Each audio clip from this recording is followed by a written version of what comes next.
Imagine standing on a quiet hillside in Pennsylvania and feeling the ground breathe. Warm steam threads up through the cracks at your feet, curling into the cold air like the place is exhaling. The street signs are still here.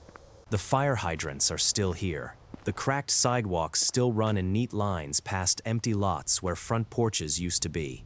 But the people are gone, and beneath your boots, a fire has been burning since 1962, and it has never, not for a single day, gone out. They tried to drown it. They tried to smother it under clay and crushed rock. They drilled boreholes and flushed the tunnels with sand and fly ash. The fire did not care. At its worst, the earth above it climbed past 1,000 degrees Fahrenheit, with one reading hitting 1,350. This is Centralia.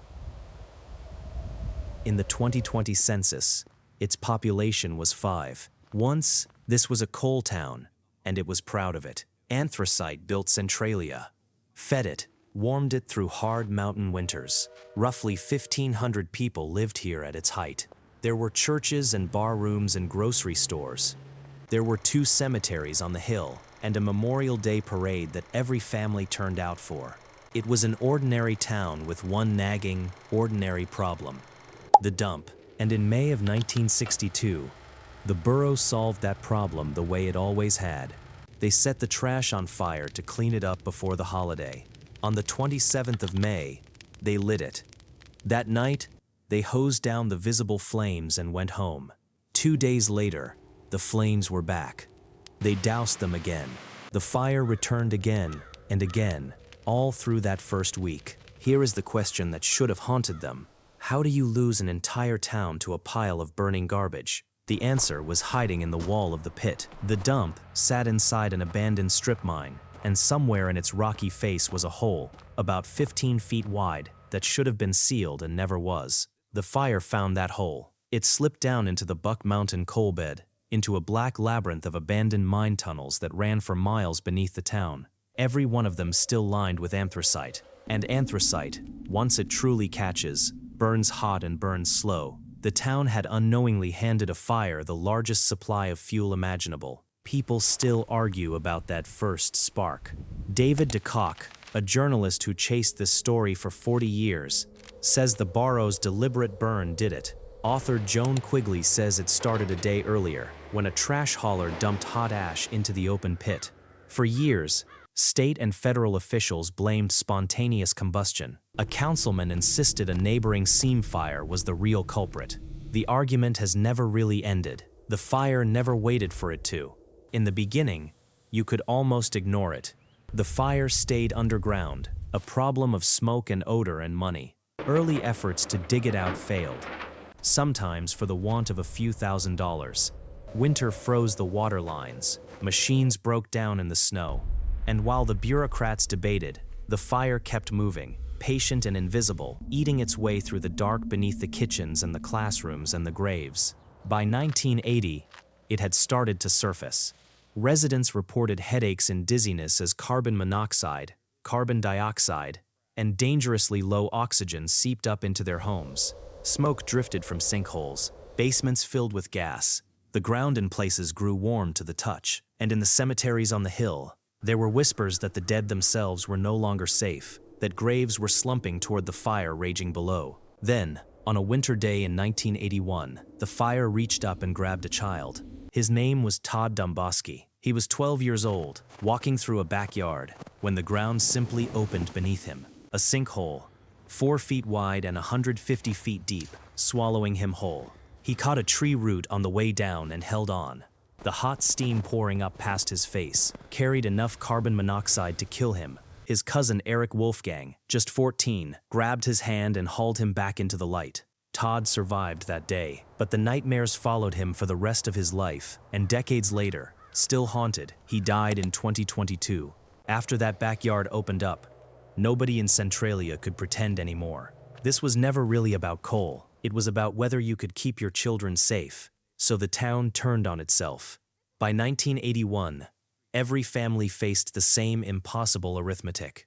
Take the government's buyout and abandon the only home you'd ever known, or stay and fight for the fortune in coal still locked beneath your feet.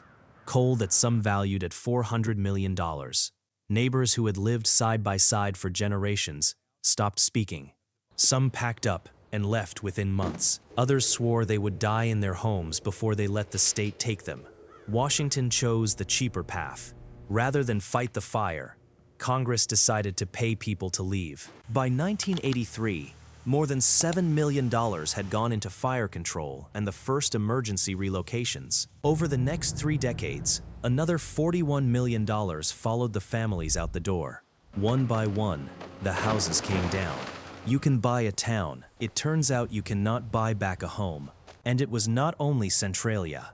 Just to the south sat the little hamlet of Burnsville, around 75 people in 29 homes. The fire spread beneath it too, and the smoke and fumes forced those families out as well. The last of them left in 1996, and the final house was torn down. An entire community erased so completely that today, you would never know it had been there at all. In 1992, the state stopped asking. Governor Bob Casey invoked eminent domain and condemned every single building in Centralia. Families who had lived there for generations were suddenly squatters on their own land. They fought it in court, and they lost. 10 years later, the post office delivered the final insult. In 2002, the United States Postal Service revoked the town's zip code, 17927. A letter addressed to Centralia would now come back stamped, returned to sender. The town had been wiped off the map while people were still living in it, but a stubborn few would not go. They insisted the fire had drifted away from the town center, that the air in their kitchens was as clean as the air in any safe town in Pennsylvania. To the state, they were a liability, sitting on poisoned, collapsing ground. To themselves, they were simply home. In 2013, after a legal battle that lasted 20 years, the last holdouts finally won. The settlement gave them $218,000 for their homes, another $131,000 to end the lawsuit, and the right to live out their lives in a town the state had already declared dead. After they die, the land goes to the Commonwealth. The fire was never satisfied with houses. In 1993, it buckled and cracked a stretch of Route 61 until the highway itself had to be closed and abandoned. For years afterward, that broken road became something defiant and strange. People came from everywhere with spray cans and turned it into a quarter-mile canvas of color, the graffiti highway. Then, in 2020, that too was taken. The road was smothered under mounds of dirt, the color buried, the last gathering place sealed away. Could the fire be stopped? The engineers don't pretend otherwise. In theory, yes. You could excavate it, dig out the burning coal entirely, but the cost would be enormous, far beyond what the state is willing or able to spend. Anthracite begins to burn at around 750 degrees, and once a seam this deep is alight, fed by air through a maze of tunnels no one can fully map. There is no hose long enough, no budget big enough. No one was ever held legally responsible for the fire, so it simply burns, quietly, unevenly, racing forward for months, then resting, then moving again. And here is the part that should keep you up at night. Centralia is not even rare. Right now, there are roughly 38 coal mine fires still burning across Pennsylvania alone. Centralia just became the famous one, the mirror we cannot look away from, proof that a small, careless, ordinary mistake can outlive every single person who made it. Scientists believe this fire could burn for another century, maybe 2 or more. Think about that. The children who will inherit it have not been born yet. The town that built itself on coal will, in the end, be outlasted by that very coal. Walk those empty streets today, and the grid is still there under the weeds, waiting for a town that is never coming back. So the next time you feel the ground breathe, remember Centralia. Remember that we set the fire ourselves, that we couldn't put it out, and that it is still down there, keeping its slow appointment with the future. We are only beginning to understand what we've left burning, patiently, beneath our feet.